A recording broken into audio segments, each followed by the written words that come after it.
धनगर आरक्षण संघर्ष योद्धा दीपक बोराडेंचे धुळ्यात गोपाल टीवर गोपाल माने यांच्या वतीने भव्य स्वागत।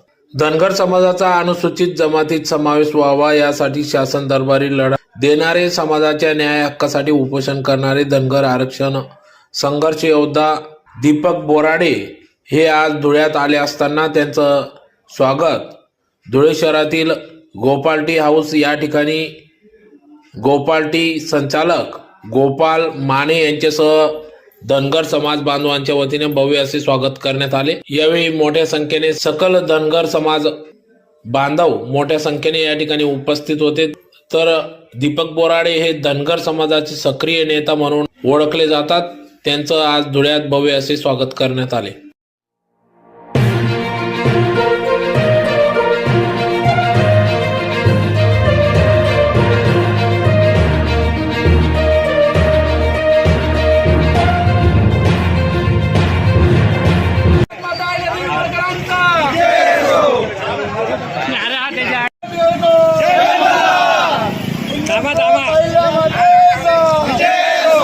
दीपक भाऊ तुम आगे बढ़ो, दीपक भाऊ तुम आगे बढ़ो, हम तुम्हारे साथ हैं।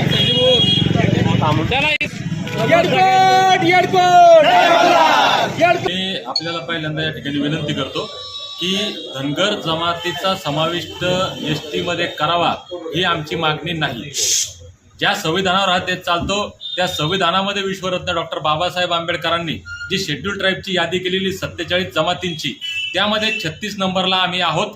तुम्हाला हजारो उदाहरणं देता येतील की आता आपण जर विशेष करून मी आपल्याला विनंती करेन की रेल्वे स्टेशन, जितके रेल्वे स्टेशन आहे आमच्या शेजारी परभणी आहे तिथं गंगाखेड रेल्वे स्टेशन आहे, तिथं हिंदीमध्ये गंगाखेड आहे, इंग्लिशमध्ये गंगाखेर आर असतं। असे हजारो नावं या देशामध्ये आहेत की जे ड आणि र या लिहिण्याच्या स्पेलिंगचा हा एक प्रकार आहे, तो फॉल्ट म्हणता येत नाही। हे कुठेही तेच लिहितात, शब्दाचा अपभ्रंश झालेला आहे। म्हणून आमचा समावेश आहे त्याची अंमलबजावणी करा ही आमची मागणी आहे। आणि ही मागणी गेल्या कित्येक दशकांपासूनची आहे। स्वर्गीय बी.के. कोकरे साहेबांनी बारामतीमधून हा एसटी आरक्षण अंमलबजावणीचा लढा सुरू केला होता।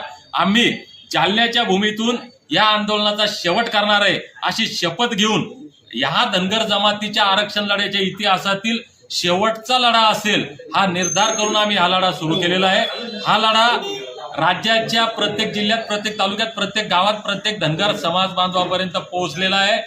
हा लढा आम्ही 50% या ठिकाणी जिंकलोय, कारण आमचं पहिलं टार्गेट होतं समाज जागा करणे आणि ताकदीनं या लढ्यामध्ये त्या समाजाचा प्रत्येक माणसाचा सहभाग करून घेणे।